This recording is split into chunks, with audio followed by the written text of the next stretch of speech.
Right, and I'm not fighting it. You're right. Everybody is entitled to their own opinion. So I'm just, I'm not. It's not my job. To be fair, it's not my job to, like you say, make people think how I think. No, I know. But to be fair, fine. If you want to help people out that are illegal, that are here to do good work, then yes, there has to be some good way of doing it. Maybe Trump's stance is too hard, because what the fuck are you going to do with all of them in here now? You're not going to build a wall. Yes, it's unrealistic. You're going to go recruit people. So that's what I'm saying. But that's why I disagree. This is what it is. It's the rhetoric. Well, here's your dad. Here's your dad, though. Here's your dad in this argument. Right. Your dad looks like a fucking Muslim. Okay. Yeah. Right? My brother does. So now everybody, we're rounding up all the Muslims. In the Trump world we're talking about, we're rounding up these motherfuckers. Have your legal paper ready, because if you don't, your ass is leaving. So your little ass who don't have your shit together, your brother, gets sent away because he didn't have his ID. So this is what I'm talking. So that's what I mean. That's what the part. That's the part that your dad doesn't think about. That people think about. So he might be involved in hate crimes. Well, at the end of the day, I'm just saying you create a climate where I'll agree with you every time somebody looks at you, wait a minute, is this person so and so? Well, isn't that climate prior to Trump being here? Wasn't that climate already created? In other words, you're already taking racist motherfuckers with a Trump. This is where I'll agree with you. People who already are like racist. Yes. With his rhetoric. Yes. Now they have somebody that's like, yes, I'm racist and you're racist. But that's the scary part. I agree with you on that. You're taking their feelings and now they're like getting awarded for it. And that's what I'm saying. A brown person like yourself who doesn't feel that, I always have a question mark. I'm like, that's interesting. Yeah. So then I'm sitting there thinking, okay, all right, Trump, I kind of agree with you. I agree with you. Like, you're all about America and nationalism. I'm an American. I don't look at myself as brown or black or white. I'm American, right? But then you get the people who are the hardcore supporters of Trump, which can turn on me and go, what the fuck are you talking about? You're brown. So then I go, wait a second. Right. Then reality hits. So yes, in that respect. So that's what I'm saying. So that's all I'm saying. I agree. And I think my father will agree with you on that as well. Well, but I think he likes Trump's economic plan. I think he looks at him. He doesn't have an economic plan. But I think he looks at him like, look at him. I think he brings jobs back in the stop country. Right there. That's the other part. Okay. Smart people. Look at Donald Trump. Just because you're rich doesn't mean you know how to manage money. Why do people fall for that one? Americans and foreigners are very interesting. When you're rich, they believe what you have to say. Why? His dad was rich. Right. He's been bankrupt 4, 5, 6, 7, 8, 9, 10 times. Right. Who says he knows how to manage money? I just think Why do people assume he knows how to manage just because he's rich? Well, okay. I think they think he's the businessman and Hillary's not. So they think if anybody knows how to create jobs, greater of two evils. But that's that's stupid. That doesn't even make sense.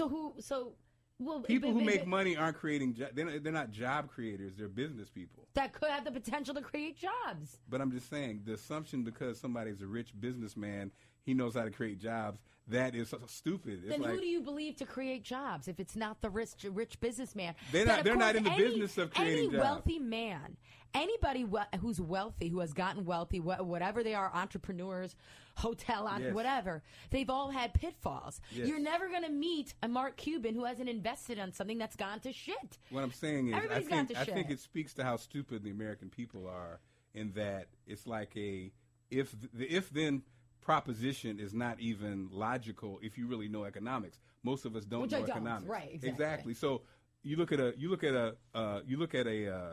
Barack Obama, who is a genius, people who are smart and talk about policy and talk about versus a Donald Trump who's a business guy. Actually, if I could just save my father's name, my father loves loves Barack Obama. No, your father's we harped on your dad and dogged him out for the first half of our first podcast. We love him. He's a great doctor, and we love him. It wasn't personal. No, my mom's a doctor. Don't ever do my that. dad's a doctor professor. Don't ever do that again. Look at you. Look at you. Just stereotypical Indian parents. He's software. He's in software and doctors. I'm not going to apologize. I'm not going to apologize for what they do. No, girl, you are the product of it. I know, and I'm a disc jockey. A friend of mine said I should write a reality show because of how weird my family is. Because it's, I say they're doctors, and you might picture like this huge mansion in some gated New Jersey community. No, my parents are extremely dysfunctional. But they got cake. They just got and they're not rich at all because they have no idea how to manage money. No, not rich. They got it. They just No, they don't. Okay. Okay, so now this next thing. You want to talk about this? Yeah, this will be interesting because, again, I'm back to, and this is good because, again, we have different takes. Not really different. Sometimes you, I'm older than you. I'm like your big brother, your big lusty brother, though. You know, I mean, big hardy. big hardy brother. No, you wear your weight well, though. Can I just say? Thank I know you like to make fun of yourself with the fat Shyla. jokes, but you wear it well. How tall are you? 6'2"? No, I'm shorter than that. Are you? Yes. Oh, usually the tall guys can wear it well. Is it because you're black and you can wear it? I don't know what it is. I don't know. I think it's because people like me, and it ends up kind of. Then you're like the cute, the cuddly teddy. It changes how you look. You wouldn't work if Mark Clark was like skinny with ape pads. Would that work? It would work. I think I had. Believe it or not, I had. But anyway, okay. Back to the story. Justin Timberlake. I actually missed the BET Awards because I was out to dinner, but I was watching some reruns of it yesterday. You know I love my hip hop. I do not understand. Justin Timberlake got in trouble on Twitter for saying he was inspired by Jesse Williams' speech. Apparently it was like he got the humanitarian award. He spent 5 minutes talking about justice, social awareness. And then I guess he said, he talked about white society, quote, burying black people out of sight and out of mind while extracting our culture, our dollars. Okay, hold on. So that's what he said. Hold on, Shyla. Hold on. No, who said? Jesse. Here, hold on. Let me see the. Okay, I'm quoting Shyla, his. Good speech. Gracious. He's like Malcolm X up there. He's very pro-black. Yeah. Well, that's fine. Okay. Yeah, well, if you're at the BET Awards, you're going to be pro-black. Yeah, I saw right? the BET. It's fine. Yeah. So Justin I guess he got in trouble by saying he tweeted that he was inspired. Yes. By Jesse. And then one guy tweeted, and then that started the firestorm. So one guy tweeted, does this mean you're going to stop appropriating our music and culture and apologize to Janet too? So now the argument came like cultural misappropriation. Yes. So that one tweet. So a troll hopped on Justin Timberlake. So I think Justin probably should have just shut the fuck up. But it's hard when you want to fight. Well, no, back. it's fine. Then he basically apologized, right? Then basically he said, "Well, look, what did he say?" Are you saying Justin or Jesse? No, Justin. Why does he need to apologize? That's what I'm missing. Justin then said, "You have it there." I have it.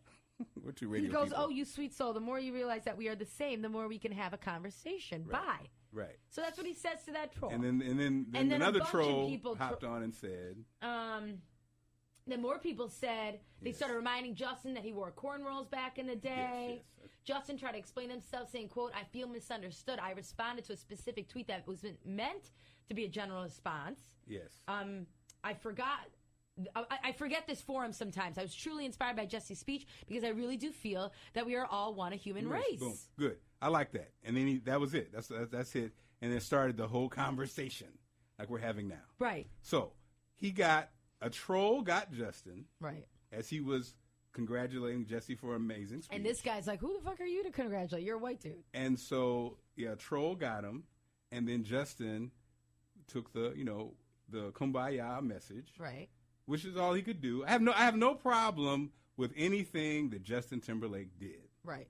Now, the rest of the conversation it's trolls and people who they took the opportunity to now vent frustrations that they had about white people in hip hop music. Period. Right. So is that how people really? But I want to know, is that how people really feel? Yes. Like there's a lot of people. Yes. Well, because again, this is what I always say, and I know you're tired of me saying it.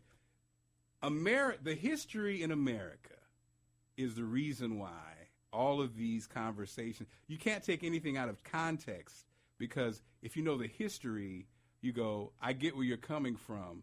So, Justin Timberlake, he basically is being Justin Timberlake, but the parameters of our country set up this kind of whole discussion. Yes, he had cornrows. Yes, he won.